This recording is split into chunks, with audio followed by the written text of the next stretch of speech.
Денеска во рамките на јавното предавање имаме чест да го угостиме мојот колега магистар Филип Клетников, магистрант на медиевистика од Универзитетот Ото Фридрих во Бамберг, Германија, кој што ќе зборува на тема за нихилизмот. Ќе имаме прилика да ги видиме генеалогијата и предизвиците на овој филозофски книжевен поим и што е најважно, ќе се обидеме да одгатнеме дали сме денеска, дали ја живееме, дали сме суштество на нихилизмот, дали ја живееме ерата на нихилизмот и како да се справиме со тоа, добро ли е, лошо ли е.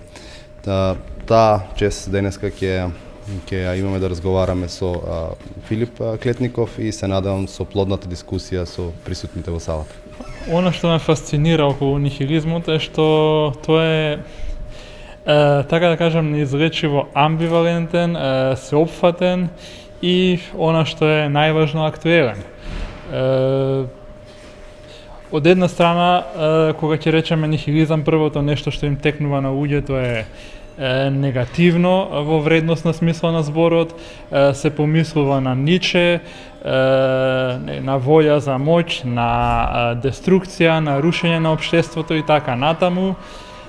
Но тука се поставуваат прашањата зошто, од каде тој порив кај човекот.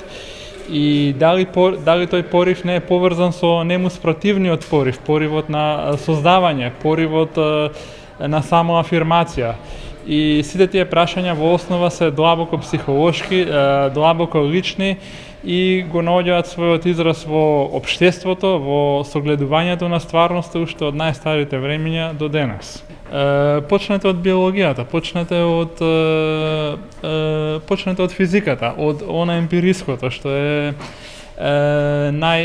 перцептибилно и коменсурабилно, значи е подложно на мерење, на наблюдување и на експеримент. Секое едно нешто, секое поединечно нешто на крај завршува со распаѓање, со негово исчезнување, конкретно човечкиот живот со смрт. Кога говорите за политиката и општеството, тука проблемот е веќе се пренесува на едно друго рамниште, зашто тука немаме емпирија, тука имаме така да кажам спекулација, тука имаме една волја за моќ во нејзината најперверзна форма. Ако сакате конкретни случаи, нихилизам имаме во тоа што сега се случува на Македонија, тоа што се сака да се уништи нејзиното име. Тоа е само еден од многуте политички изрази на нихилизмот. После тој израз го имаме на светско ниво во распределбата на богатството, во негирањето на човековиот живот, на неговата вредност, достоинство, во име токму на тие вредности и достоинство кои што се узурпирани од естаблишментот и им се наметнати на поединците.